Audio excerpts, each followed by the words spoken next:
Shanila Mohammed correspondent. The provocative move by the Trump administration to recognize East Jerusalem as the capital of Israel is further evidence of his blatant disregard for any law other than his own.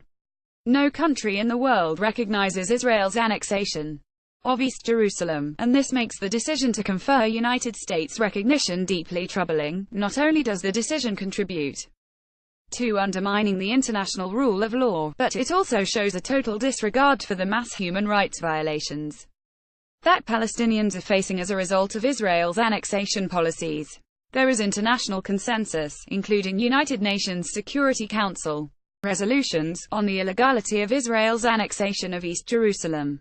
With this move, the United States is violating its own international legal obligations not to recognize or assist an illegal situation and to ensure respect for the Geneva Conventions.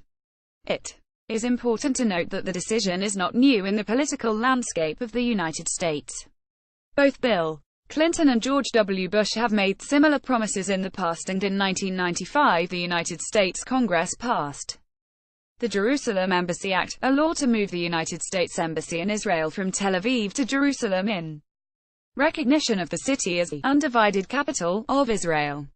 However, since then, U.S. presidents including both Clinton and Bush have exercised 6-month waivers to prevent the move, claiming congressional encroachment on executive powers and citing security considerations. More recently, in his presidential campaign, Donald Trump vowed to move the embassy and, in a political push to make this happen, he has kept the promise. So why is this decision so controversial? Since the War of 1948 that established the State of Israel, the status of Jerusalem, both East and West, has been left open to be decided in final status negotiations following several failed attempts by the United Nations to declare the city a corpus separatum, a separate entity. This was the name of the regime that was proposed for Jerusalem in the United Nations partition plan for Palestine in 1947, Israel's efforts to assert sovereignty over the entirety of Jerusalem have been officially rejected by the United Nations and the international community for more than 70 years. Few states have openly defied the UN position, and all, except for a handful, have continued to refuse to formally recognize the city as the capital of Israel, and all currently maintain their embassies in Tel Aviv, with only consular presence in Jerusalem.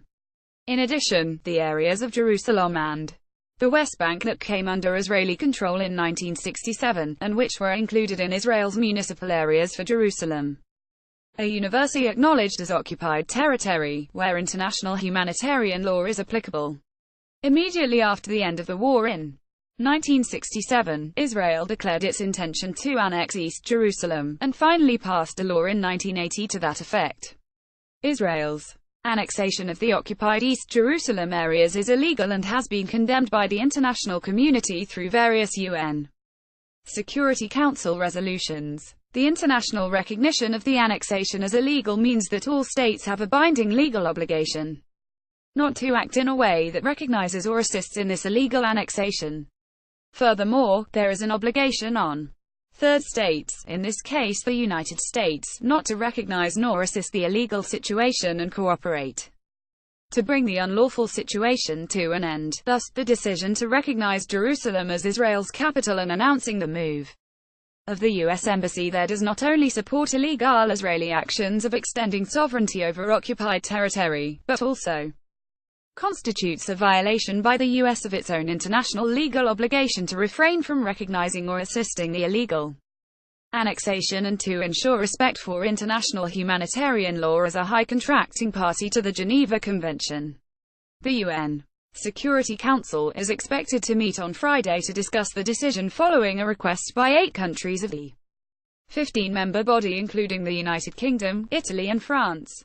States must seize this opportunity to counteract the U.S. administration's actions and promote accountability in relation to Israel's mass violations in the OPT, failing which tensions in the region risk escalating further and the human rights of Palestinians will suffer the costs.